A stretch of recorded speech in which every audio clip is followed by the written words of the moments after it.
সাইফুল ইসলাম ভাই যে নতুন বেডটা দিয়েছে, এই বেডটার জন্য মানে অনেক অনেক ধন্যবাদ। আমরা অনেক উপকৃত হব। আমাদের অনেক পেশেন্ট আছে, কার্ডিয়াক অ্যারেস্টেড পেশেন্ট আছে। এই বেডগুলা এই কার্ডিয়াক পেশেন্টের জন্য খুবই ভালো।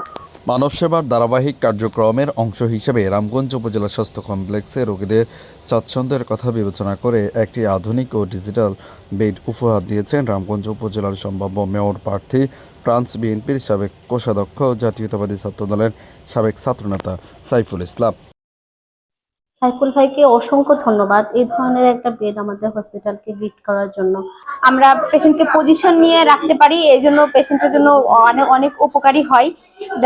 আর আমি আবারও ধন্যবাদ জানাচ্ছি যে এই বেডটা আমাদেরকে দিয়েছে।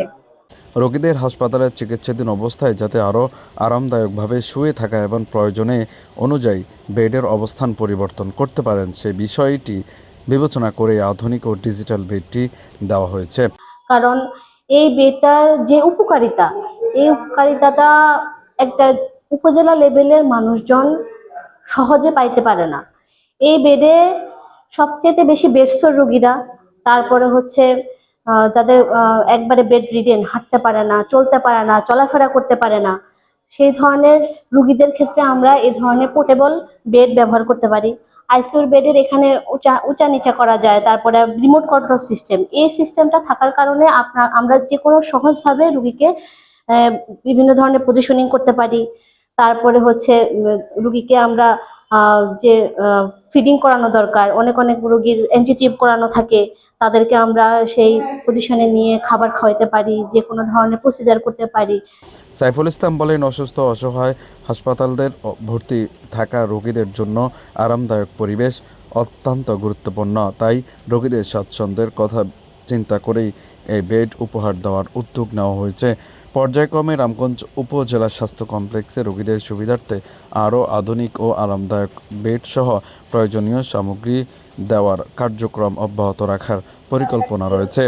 প্রথমত সাইফুল ভাই যে জিনিসটা হাসপাতাল দিয়েছেন, এটা আসলে একদম যারা অসুস্থ মানুষ, বিশেষ করে যাদের বেড সোর হয়ে গেছে বা পঙ্গু মানুষ, যারা হাত পা নাড়াচাড়া করতে পারে না, তাদের জন্য অনেক উপকার হবে।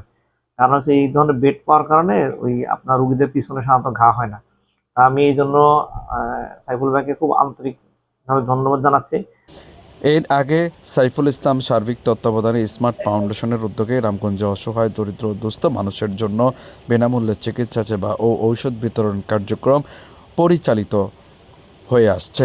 কয়েক মাস ফ্রান্সে অবস্থান কারণে কার্যক্রমটি সাময়িকভাবে বন্ধ থাকলেও দেশে ফিরে তিনি আবারও এই সেবামূলক কার্যক্রম চালু করেন। সাইফুল ইসলামের এমন উদ্যোগকে ইতিবাচক হিসাবে দেখছেন স্থানীয়রা। তাদের মতে অসহায় মানুষের বিনামূল্যে চিকিৎসা সেবা ও ঔষধ দেওয়ার পাশাপাশি হাসপাতালের ভর্তি রোগীদের স্বাচ্ছন্দ্যের বিষয়টি বিবেচনা নিয়ে এই ধরনের উদ্যোগ নিঃসন্দেহে প্রশংসনীয়।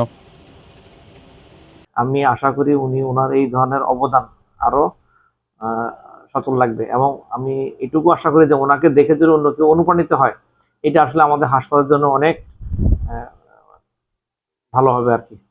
তো আমি শুধু একজন সাইফুল ভাই চাই না, আমি এরকম আরো 10 জন সাইফুল ভাই চাই, যাতে করে আমি অন্তত হাসপাতালের ওনারা যাই দেখ আমি ওইটাই সন্তুষ্ট চিত্তে গ্রহণ করবো। সাইফুল ভাইয়ের জন্য দোয়া করি, আল্লাহ ওনার আরো সামর্থ্য দেখ, উনি যাতে হাসপাতালে খেদমত করতে পারে। পাশাপাশি ওনার আব্বা জন্য আমি দোয়া করি আর কি। আর এই ধরনের অবদান যারা করবে তারা অলওয়েজ আমাদের হাসপাতালে আমন্ত্রিত।